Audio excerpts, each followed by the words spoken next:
Welcome to Catholic in America, the show that engages people at the intersection between faith and culture. Today we're talking about gender theory. We're going to be talking about what gender theory is, why people believe and espouse this, as well as what is the Catholic response to this. Out of fear that we might get sued, I can't make a joke here, so please stay tuned.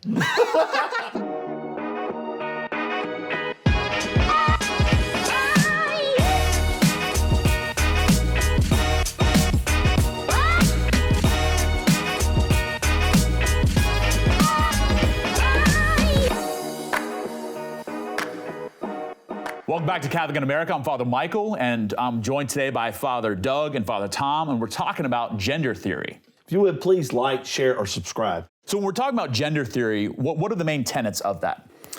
Well, I think that when you talk about gender theory, just in general, it's a fairly modern theory. It goes back, you can put it back to maybe the 1940s is the first time people started talking about it. Different people have been writing about it since then, and it's obviously become very popular theory in the modern world. And it's kind of hard to really define it because it's not a classic philosophical theory in the classic sense. It's a little complicated. It's complicated. Yeah. It's still in a state of evolution right now. Like, it's still constantly evolving, as well as kind of adding more and more to it. That's why, like, a few years ago, like, there was the 5 main, then it went to, I think, 32. Now it's at 64. 64 various genders. Okay. Yeah. I'd say that one of the main tenets, kind of one of the main principles, that's why, like, because it's evolving right now, it's hard to talk about it in a critical way, because it's not a theory which is so much was advocated by one thinker, and therefore you can look at, like, the principles and the tenets. It's in a state of evolution. But one of the main critical things of when you evaluate pretty much all the different gender theories that are out there is the idea is that there is a difference between sex, your biological sex, and gender. Then the basic tenet is that your biological sex is given to you at birth. There's some nuances there, because whether or not it's given to you biologically or whether or not it's assigned to you by a doctor at birth, there's a couple different theories on that. But that your biological sex is different and distinguishable from your gender. Your gender is something which is experienced internally, and gender is generally understood within the theory to be a socially created norm. So gender identity, then, which ties into this, as it's taught by gender theory, is your knowledge, your expression, your understanding of yourself. So, like, what you understand yourself to be. Okay, so I think that's important for people to say that this is what gender theory is teaching. What other things are important for us to know? Well, some of the other things too is that inside the theory itself, that sexual attraction plays a role in it, or the lack of sexual attraction definitely plays a role in it. So who you're attracted to, what you're attracted to, really does help understand the definition of what gender is and where we're really going. So sexual orientation is attached to attraction, correct, generally, or lack of attraction if it's correct. If it's something, if your attraction is that you're not attracted to people, okay, right, absolutely. So the gender expression, I think, is another important thing, which is kind of just how it's externally expressed by clothing, by behavior, by mannerisms. My internal identity, so, like, gender identity is like my concept of self, like who I experience myself to be internally. This is according to the theory.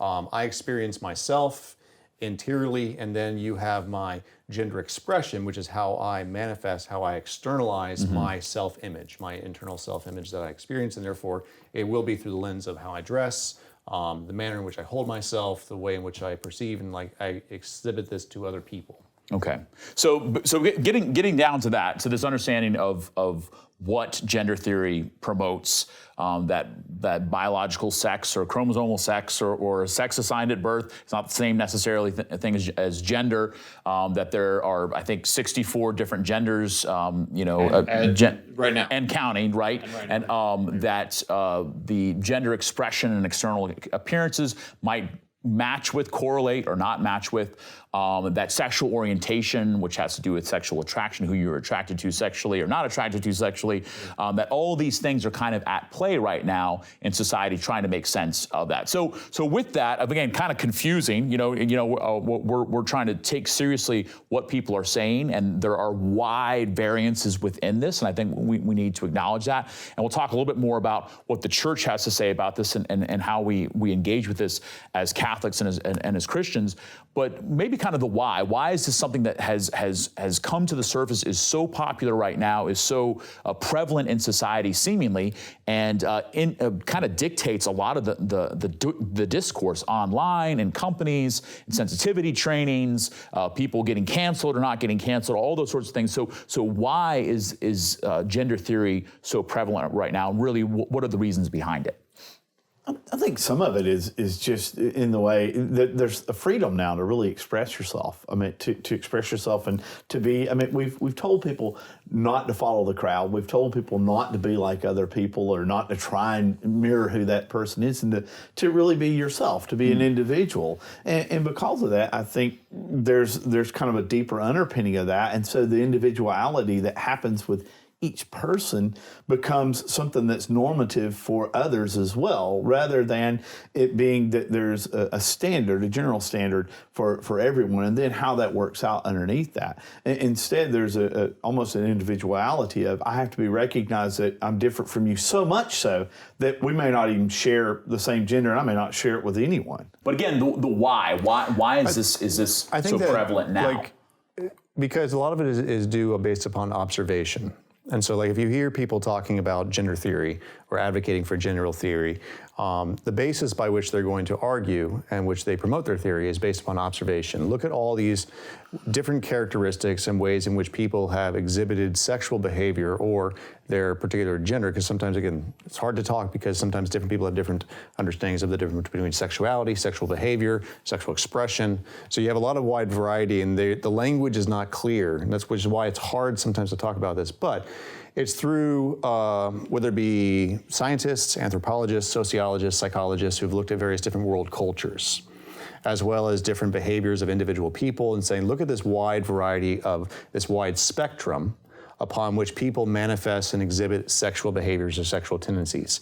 And depending upon the culture, those are going to vary and change. And so because you have such a wide variance in various different cultures across the planet throughout time and history. So obviously in Western Europe, people exhibited sexual behavior in a particular way for a long period of time, okay, which was the general societal norms which defined what was appropriate and what was not. But if you move to other areas of the world, such as the Far East, or to Oceania, Australia, New Zealand, and so forth, or you go to Africa, you go to South America, you go to North America prior to colonization, you're going to find all these different ways in which people exhibited and manifested and showed and their sexual behaviors or their sexual preferences. And therefore, based upon the culture, that's where the theory is that cultural norms dictate what is normative and what is abnormative. And when you look at the wide spectrum of various different sexual activities, as what was considered socially appropriate or socially inappropriate, you're not going to find, the theory purports, you're not going to find anything which is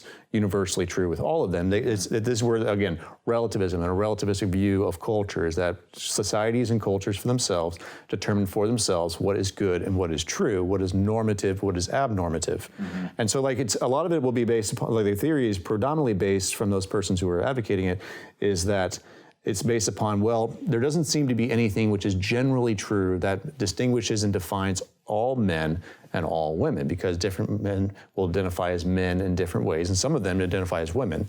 Different women identify and exhibit their femininity or their feminine behaviors in their own particular ways, and there doesn't seem to be anything culturally, cross-culturally, which identifies and defines all people as one. And that, in light of this, thus, is that gender, this idea that the separation between gender and sex, is that your gender is a socially assigned construct. So gender is a social construct which is created by societies, and if you buck from that, if you don't fall into that, there's nothing wrong with that. You just are in opposition to your culture, and therefore, the movement is to, as opposed to conforming to cultural norms. If the person doesn't want to conform, they should have the freedom to be who they want to be and who they are. You use that word conform, because I think it's going to come up a little bit more as we talk about the application of this in society, and particularly our engagement with this as people of faith. So looking at where this is coming from or why this has arisen, obviously people have had different understandings of their own gender, their own self-identity throughout history. That's nothing new. People have struggled with their bodies, with sexuality, with what has been called gender dysphoria.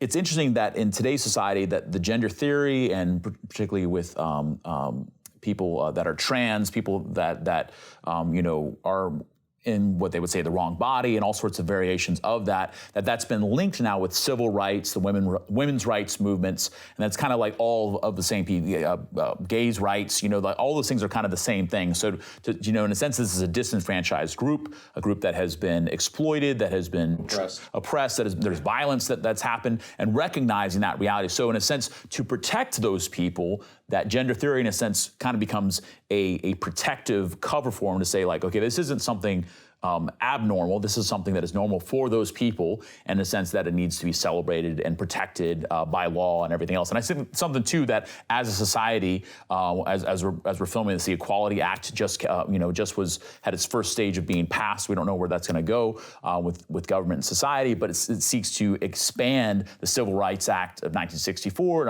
and the Fair Housing Act and other things too, to ensure that people that are protected are defended, and they have the right to be able to say what their gender is, and no matter what their biological gender is, and that the society around them has to acknowledge that and is held bound by that. Yeah, too. Society as a general whole should conform and should accept and should open up and be accepting to this. Right.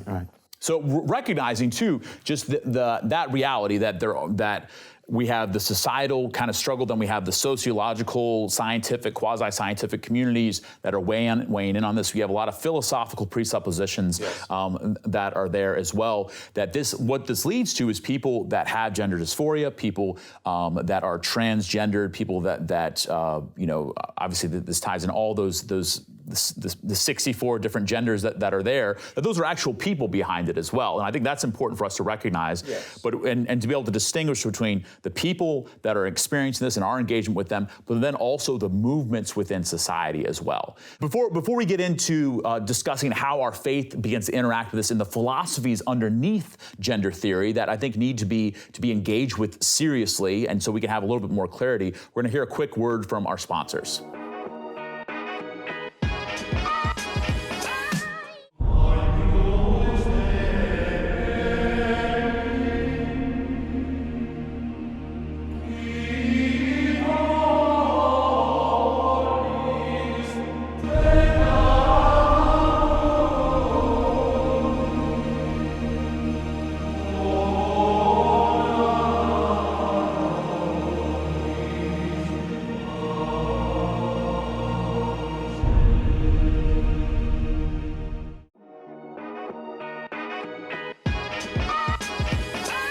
Welcome back to Catholic in America, where we're talking about gender theory. Thank you so much for supporting us through Patreon, and also for liking, sharing, and subscribing these videos. So, Father Tom, when we're talking about gender theory, what are some of the kind of philosophical foundations of this reality, and how maybe it gives us a clearer insight into its origins and how we can engage with it in a rigorous and scientific way?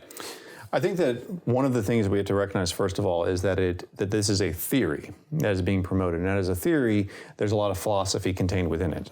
So when you start looking at social constructs, as well as the theory that's being advanced by both certain sociologists and different psychologists, as well as obviously some scientists.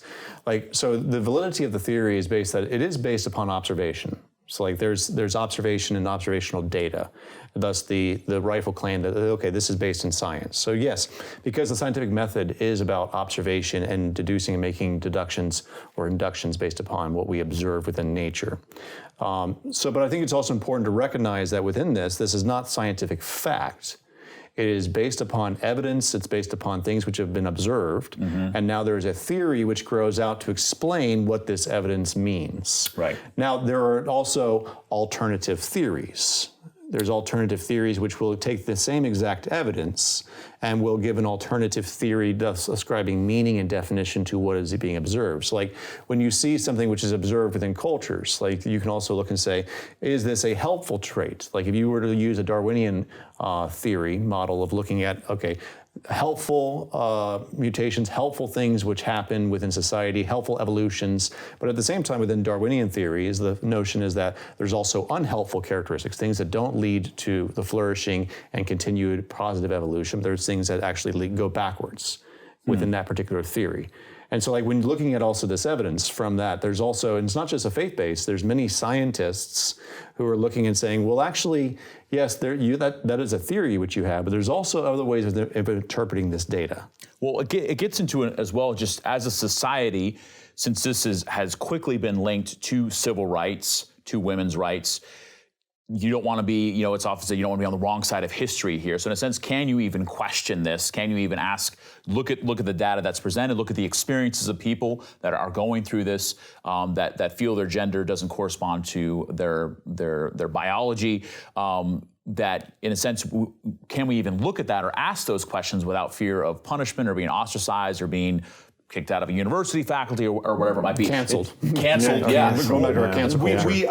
I think about this philosophically, that we as a society, we're postmodern society, that we're still impacted by Descartes. And for those, maybe that took a philosophy class at some point in their lives, Descartes has that famous dictum, cogito ergo sum, I think, therefore I am, which is interesting that it begins to put the seat of reality and meaning and value and truth in my brain. I think, therefore I am. So my own existence is, in a sense, preceded by my cognition. So what I think about the world and about myself is reality. Which is also almost the exact opposite of traditional Greek philosophy. Right. Because when you're talking about like, what do I know? So like the philosophy of knowledge. So how do I know something? What do I know to be true?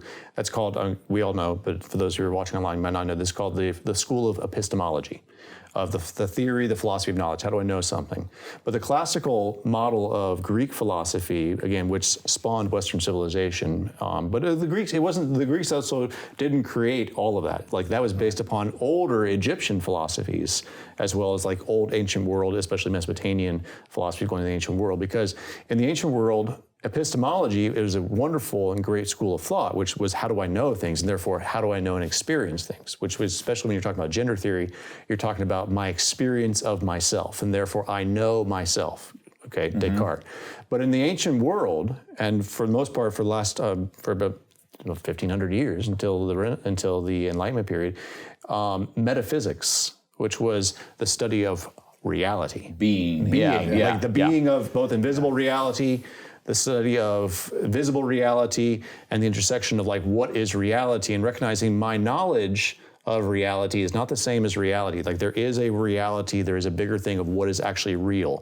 My ability to perceive it is based upon me as a subject. Yeah. But the reality of what is observable, and that's why Aristotle, who was both a metaphysician, he studied metaphysics and wrote on metaphysics, and he also wrote on epistemology, but that the school of epistemology was always subject to metaphysics, but that became flipped. Yeah. And thus the subject defined reality as opposed to the reality being defined by the subject. So it almost becomes like the object. The subject is now the object of how I want other people to experience me, not just how do I experience other people. No, I mean, I want to define how you experience me. Absolutely, and this is philosophical and it can seem very heady, but when you're talking about a person who's experiencing reality and the reality of their own situation, then they're like, am I defined by the external reality? And am I a piece of nature, or am I a component of creation, a component of reality, or do I create reality? And so therefore, does my reality dictate outwards versus does reality dictate and define me inward? Like what is my place in nature? And that's why there's not just a philosophical question and thing, it's also an anthropological. What is human beings' place in creation? What is in reality? I think that we're also impacted by and this is all philosophical. For the philosophy lesson for people that recognize that philosophy impacts society, it impacts morals, it impacts art and culture and society. All these sorts of things, behaviors are all impacted and informed by philosophy. But to think too that we as a society are also profoundly impacted in the past, 60 years by the sexual revolution. That the sexual revolution, which flows from that Descartes, I think, therefore I am. I invite and create my own reality. In a sense, some good things about individualism, about self-autonomy, which have a lot of truth and value to them, became transferred to the sexual sphere. That my fulfillment now is in what I do, and my happiness is in pleasure, seeking pleasure, really by any means necessary. And whatever I do to achieve that pleasure is good, is now automatic good. Now, society before this had taboos, had laws, had restrictions. Sex is within marriage. It's for the sake of the spouses and for the sake of bringing forward children. Now, all of a sudden, sexual activity has become something divorced from that, and now has to do with my own self-expression. Which again, in ancient world, in the medieval time, that sex was not about self-expression. It never would have even come up for people. No, we were the society needed sexual expression because otherwise they had no children, they had no citizens, and the society died. Exactly. So just think of what a flip that's been. So being unmoored from that, sexual activity has now been removed from any sort of contact with God, with being, with family necessarily. Well, regardless of how a person views it in terms of the morality, but the monumental effect that contraception has enabled that in the past was not possible. This has shifted so quickly and so fast, enabling things that would never have been enabled in the past. And therefore, but then what's the effect? And what we're seeing is some of the effects of what happens. Mm-hmm. Right, and even practicality. I mean, how sex works out, how it comes into, how we practice it in society, and the effects that it's going to have. Not sure those things are really being thought of, and maybe it is being thought of in this theory, at least in the procreation part of the side of it. Right. Well, and this brings us to, again, kind of that philosophical foundations of this. This has been a perennial struggle. People have struggled with their bodies. People have struggled with sexual expression, self-image, some body dysphoria or hatred for my body, or gender dysphoria, where that's throughout history. There's been different expressions of that. People have bucked societal norms and said, even though men usually dress this way, I'm going to dress this way, or I'm going to dress like a woman, or I'm going to dress like a man. All those things have happened. Now, in a sense, the philosophy now and it supports it, and now supports something that can't, as we'll see, can't really continue to support itself, because it's constantly having to recreate itself. Behavior that a year ago was perfectly acceptable is now considered phobic in one way, whether it's homophobic or transphobic or genderphobic or masculine phobic or whatever the things are, because in a sense we have no foundation that we're standing on if everything comes from my own mind and heart. So I guess maybe the question that we can dive into, and this is where it's important for us to engage seriously, is as Catholics. Obviously, we're all Catholic priests, and we're struggling to love people where they are, and we're all broken sinners. We're all need of the mercy and grace of God. Every single person, no matter what gender you identify as, needs the mercy and grace of God and is made for that love of God. That how are we called to begin to respond? How would you engage with someone maybe who's bringing forward this problem, who has their child that's now thinks they're a different gender, someone that's learning this in school, or that their work program is basically saying that you have to sign off on this? How are we called to live our faith, to engage in this world with all that philosophy and all this that's kind of now being proposed to us and sometimes imposed? Well, I mean, I think the easy answer is with compassion and with love. I mean, I think that's a very simple answer, but how that works out. Yeah, what does that practically look like? Yeah, I mean, exactly. And I think, practically speaking, when are we honest about the way we view this philosophy with someone? When are we honest about what we think of it and how we interact with them? If someone wants to be called something other than what they're biologically seen to be, how do you interact with that? What do you do with that? And practically speaking, it's a tough issue. There's no question about it, especially because you really don't want to run someone away from the grace and the love of God just by not being compassionate enough, not being someone who is trying to understand where they're coming from and to understand where that hurt's coming from too, because we all experience that hurt. No matter if we only see 2 genders, we see 64. We all have this hurt. I think that also, like, looking at it from the standpoint of that Christ, and this is from the lens of our faith. Now, we can't impose our faith and force our faith down other people's throats, but we do offer our faith as a standard of happiness. Like, that's why Jesus came into the world. Jesus came to the world to heal the brokenhearted, to bind up those who are sick, and to heal them. He came as the divine healer. But see, for Jesus to come into the world as the divine healer, that also means that we are in need of healing. That the world is broken.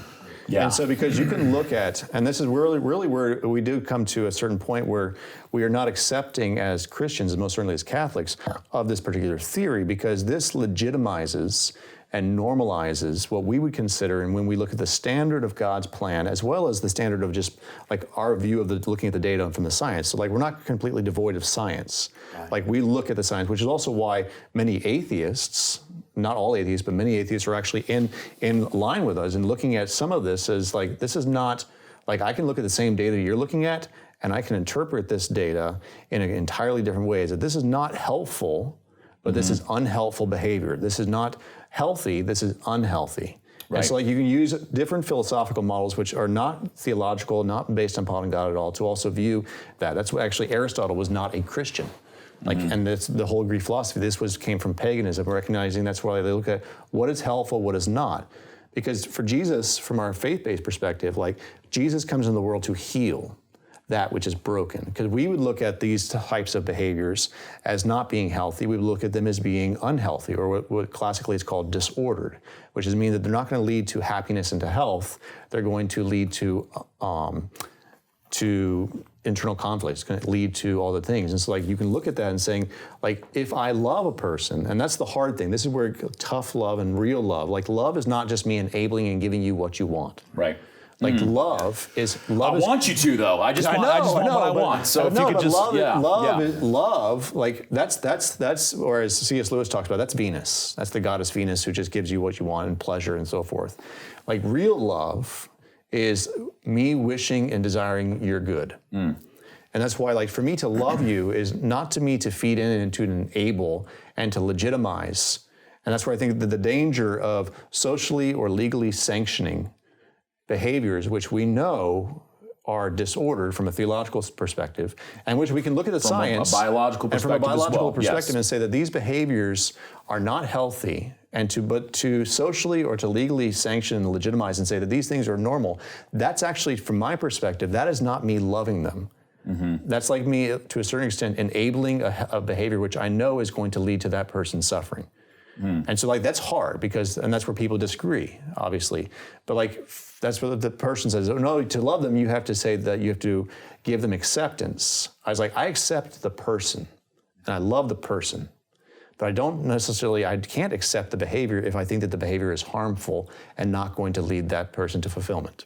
It's an interesting thing because it's now become kind of a protected status in society.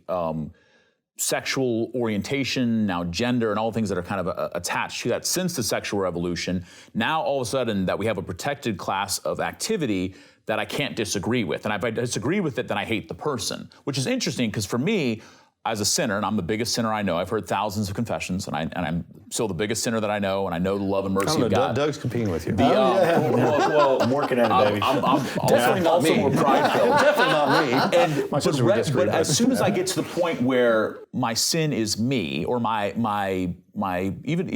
brokenness is me, my trauma, or whatever it is, that you have to accept that aspect of me, that to me is a real jump. It's a real change in society and change in our values as well. So what does love actually look like here? Can I love somebody and disagree with their decision to transition, for instance? And I would say, I think if that's the right thing, you know that person, and if you're actually loving that person, then yeah, maybe you do, maybe, but can you still continue to love them? And I would hope so. I would hope that meeting someone exactly where they are, but recognizing too that that necessarily a surgery or hormone or drugs or anything else are not ultimately what's going to make them happy. Maybe that's where we get into trouble. But we recognize that that's not going to make you happy, because we're made for God, and to think that that transformation of my body is going to fulfill that deep anxiety and need for happiness. But I think in fairness, but also to point out, like, then the question becomes, is happiness, like, because you say, like, both of us agree that it's not going to make you happy, but from that perspective, from the perspective of the alternative mindset of the person who advocates for gender theory, like, from that perspective, the subject is the source of determining happiness. And so I think that there's a deep philosophical misalignment between, like, what we believe, like, do I find happiness by finding my place within reality? Yeah. Or do I find happiness by determining my place in reality? So it's like self-determination versus am I defined by these external realities? One of them being, which is, am I defined by my biology? That's why one of the things that even some atheists are in agreement with us at this point is like, no, biology does determine. You are determined by biology, and you can separate gender. You can try to do this, separate gender from biology, and say there's a difference between sex and gender. But you can also say that no, gender and sex are one and the same thing. Because I would say that to do that is to make a distinction without merit. Well, I mean, in the medical, which causes confusion when you start making distinctions without merit. Yeah, I mean, in the medical community, I mean, they have to, biologically speaking, they have to know, because it depends on the way that they treat you. It depends on the kind of drugs that you're given, the kind of treatment that you receive. I mean, all of those things are important. And so, yes, what you identify with. I mean, you go into a hospital, they're not going to ask you what you identify with. They're going to ask you what you were born with. Mm-hmm. And that's very important. Or to give you the best care, they're going to. That's exactly why they're doing it, for your happiness. Exactly what you were saying. It brings up to me the fact that, obviously, as Catholics, that gender and attached to biological sex, which is how the Catholic Church views this, that matters profoundly. We see this even the fact that only men, biological males, can become Catholic priests. Only women, biological females, can become Catholic nuns. So that distinction, in a sense, all of a sudden puts us outside of society, and that's maybe a confusing thing to be in, where people just thought like, oh yeah, boys are this way, girls are this way, and that's kind of how it is. That now to think that now becomes not just a difference of opinion, becomes hate speech and becomes hurtful and destructive. And I think maybe it's just sometimes we're having a hard time even catching up with that, of where society has gone, as the logical, if you want to put it, or illogical. Continuation of what the sexual revolution really began. I wanted to go back to what you were saying about treating people in their brokenness, and I think you were right on the cusp of saying it, which is to be Christ-like. Mm-hmm. I mean, that's what Jesus does for all of us. I mean, for me, for you, for someone who's dealing with inner turmoil and conflict, he meets us there, and I mean, he meets us there and he accepts us there, but he doesn't accept us in such a way as that's where we stay. Yeah. He loves us enough to tell us the truth of where our brokenness is. He calls us to bring us to something bringing more. into the fact that Christ calls us to a divine standard. Yeah. And that divine standard is not a social construct. So there's something too that comes up when I think of the Psalm that says that we are fearfully and wonderfully made, that there's something about our bodies that we say that we are created in the image and likeness of God, created male and female, that there's an inherent dignity, not just to our minds or to our spirits, but our actual bodies. And so part of what we lose in gender theory and kind of all the subsequent actions of that, whether it's chemical or hormonal or surgical, that are willing to get rid of that or cancel that there's something within that is degrade. And I say this, I know this can sound harsh, is degrading something sacred, because the body is sacred and it's not merely it's not merely biology. Yeah. But I mean, this goes also back to the first heresy that broke out in the Catholic Church.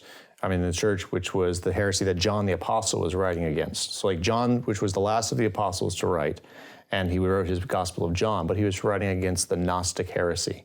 And the Gnostics, who said that there is a separation, there is a division which lies between the body and the spirit of man. The body is evil and is the source of suffering and of chaos and of pain. And yet the spirit, the mind, or the feelings, the mind, spirit, the feelings, the internal invisible realities of man, that is what is pure and beautiful and good. And so like there was this defilement or hatred of the body from the Gnostic perspective, which is why John's gospel is so pro-body, and also why John uses the word sarx in his gospel, which is flesh, Yeah, but also pointing out the divinization that God took on a human body, that the body is not an accidental, meaningless consequence of evolution and of the environment, that the body and bodies in general is a source of the good, and that God presents himself to the man in a bodily way. And so like, it's also why though, but if you just look at human beings anthropologically, and so like the definition of what is human beings, like what are we, that if we're just an accident, a meaningless consequence of the universe, like there's no meaning. Like I can understand why a person can believe that like the body is, it's irrelevant. But if you look at the body as being something which is meaningful, which is something which is not just which is not full of meaning, something where we find meaning and joy in. That like no, like even like if I'm experiencing like a hatred of the body, this is not an indication of a normative and healthy behavior. It's indication that something is wrong. And it's a direct. And I'm in need of healing. I'm not in need of I'm not in need of being like being abused. I'm not in need of that. But there is still something wrong, and that there's a need for healing there, not for mutilation, not for destruction, not for isolation, saying that I'm going to separate and just live in my head or just live in my feelings, and this doesn't affect on the bodily level. It reminds me of St. John Paul II talked about the theology of the body, has this beautiful teaching on that the body created male and female, created good, not a mistake, not an accident, not a problem, but created in the image and likeness of God, and that we image God into our bodies, particularly in how we're created male and female. And I think the forgetfulness of that, so then it just becomes about what I feel and what I think, instead of my actual body is teaching us a lesson about where we've come from, our origins, but also our destiny, that we're made for communion, that the man's body, physically does not make sense by itself. It's only in light of the woman, and that the two become one flesh, and that the genitals, the sexual organs by which we generate, that it's the only system within the body that isn't complete by itself. It needs the body of another person. It needs there's that complementarity there, and we've sort of forgotten that. We've set that aside. We kind of haven't really even thought about what actual sexual union is, and so as a result, we suffer from. One of the things I bring up to people all the time is that the devil hates sex. Right. The devil hates it, I mean, so what does he do? Because it's one of the ways, those powerful ways that we image God. More so than the angels. More so than the angels, yeah, absolutely. So in a sense, what does he do? So then he separates that. He separates sex from marriage, separates sex from our own bodies, our own minds. Separates sex from children. From children, absolutely. Like sex is about pleasure, it's not about procreation. All those things are connected in God's plan, and so once it's been separated, then it becomes, and I think just saying this seriously, that we need to recognize that people are adrift here, that I'm adrift here without the gospel. And I'm not saying this is I'm better than anybody, no, but that if I don't have a foundation upon which I stand, then I'm having to constantly create reality. And so what this is resulting in is people that are more anxious, people that are more depressed, people that are more suicidal, and the young generation nowadays is living in that, and particularly people who struggle with gender dysphoria, that people that desire to be transgender think they're in the wrong body, think that their gender doesn't correspond to one of the 64 that exist. The level of anxiety, sometimes of self-hatred, sometimes of self-harm and suicide is profound. And those people need good counseling, need good people around them, good community and love. They don't need to be ostracized. But we're also called to help allow them, invite them to live deeper into the truth so they realize their body is not the enemy. Yeah, and also that love doesn't enable things which are harmful. And that's where also like there's a challenge. Like the gospel is challenging. Like God comes to the world to challenge us not where we are right. God comes into the world to challenge us where we're wrong, and like where we're in need of healing, where we are broken. And sometimes like it's easier to pretend. Like there's a certain point where I can pretend I'm not broken, but like to recognize, no, we are broken. We are in need of a savior. We are in need of a redeemer. Like we're in need of a teacher, like God who is Father. And that's why God reveals himself to us as Father, because a father, the ideal father, is a teacher. who teaches his sons and teaches his daughters, who loves his sons, loves his daughters, and recognizes, I can't leave you alone and isolated where you don't know who you are. Yeah, Jesus really brings conviction, not condemnation at this point. I mean, he doesn't come to tell us how bad we are and how messed up we are or whatever it is, us, whoever, but comes to bring us conviction in the sense of you're broken and you can receive healing. You can receive healing. All of you can receive healing. So for anyone who thinks that we as Catholics think that we've got the healing right and we're all healed up and we don't need to, no, we're in need of that as well. We're in need of it just as much, if not more, than anyone in our society who thinks that they're broken, or if they don't recognize that they're broken. Just having that, like you said, the love of the understanding of hearing that truth and being able to deal with where I'm broken at. It to me brings up also when we talk about young people, because obviously this is a Pope Francis kind of got into some hot water recently when he says that this kind of becomes like a fad amongst young people where someone went in a classroom, and this is studies are coming out where this happens, where usually with girls in classrooms and in school age girls, it's not merely that. But one identifies as transgender, they get accolades, they're called brave, all sorts of things happen. Others begin to do it as well. It kind of becomes like a social, there's a social connection. There's no doubt that there's social pressure as well as social reward. Social reward for doing that. Yeah, so recognizing that, like, how do we help? Punishment as well. How do we help people to love? Because being a teenager is hard. Going through puberty is difficult. The changes in the body, all those sorts of things. It's easier to just sort of confusing. It's confusing. How do we teach people to love that your body's created good? That if you're a biological boy, if you're a male, that is a good thing, and that is a health. You don't have to hate that or fear that. Same thing for a girl. So in a sense, part of the conversion of the gospel is learning to love this reality that I live in, which is my body, and wherever there's disintegration, wherever my mind, my body aren't matched up, that part of this path of healing is inviting the Lord to bring integration, and maybe that's difficult to say, but so important to hear and to continue to laud that, the goodness that you're a boy, the goodness that you're a girl, the goodness of what God has created in you. Yeah, I think that recognizing the fact that Christ came to the world to make us whole. I mean, really, the understanding of Christian perfection is the idea of wholeness, and recognizing like perfection is not like me not making mistakes. Christian perfection is the pursuit of wholeness, of recognizing that we are not whole. Now, and that's where, like, in this sense, and that's where the gender theory advocates are trying to, there's a goodness in the intention of trying to make people feel and experience wholeness, and believing that by acceptance of where you are right now, I can make you whole if you just accept it. But that's not going to, if the person is in fact broken, like, that's not going to make the person whole by allowing them to stay stuck where they are, which is whether it be in an immature state or a disassociated state or in a healthy state. Like, the call of the gospel is that Christ calls us as his hands and feet to call people to perfection, but a perfection where you embrace your wholeness, of recognizing I don't have to separate my body from my spirit in this kind of this new age Gnosticism, which is kind of enveloping the world right now. And therefore, like, in that, I can find a wholeness. And that's it, by embracing my truest self, not by me defining my truest self, but by embracing who I am and where and my place in reality. So in closing, how are we called to respond?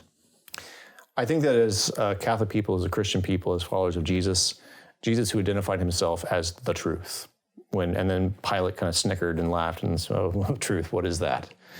And that's what, really honestly, sadly, that's the world we live in, is a very cynical place who believes that truth is relative and that you determine your truth and I determine my truth. But as followers of Christ, it's as Pope Francis has been saying, we need to accompany these people. We don't need to condemn them, but we do need to accompany them. But we accompany a person in truth. And towards truth. And towards truth, leading people towards truth. And we don't sacrifice the truth of what has been revealed to us and what we know to be true. And that's why we have to speak the truth, because otherwise we leave people in darkness. And we leave people in their isolation, and sometimes it's self-imposed, and like, I want to be here, and that's why we can't force and grab a person out of where they don't want to be, but we have to speak the truth. We can't allow the culture to silence our voice, which is what I really have experienced. I'm sure that all of us, to a certain extent, that's what we're experiencing, this attempt to silence the voice, silence all opposition. Don't say this, keep silent, and we have to speak. Absolutely. Well, just recognizing that courage is needed here.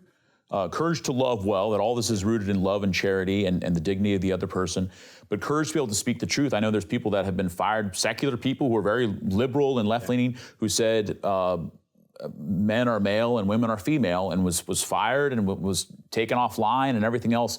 So to be able to speak the truth in love is not going to win us any praise. It's not going to, Blessed are you when they hate you and they persecute you. Absolutely. Yeah. So recognizing that, but we are still called to love, even as we say that sex and gender and biology matter, and those are connected in the human person made in the image and likeness of God, and that we need to uphold that, and we need to make distinctions within that in our education of children and our formation of family life and society, that we're going to be persecuted for that, but we're still called to love and cherish the other person, even as they might disagree with us.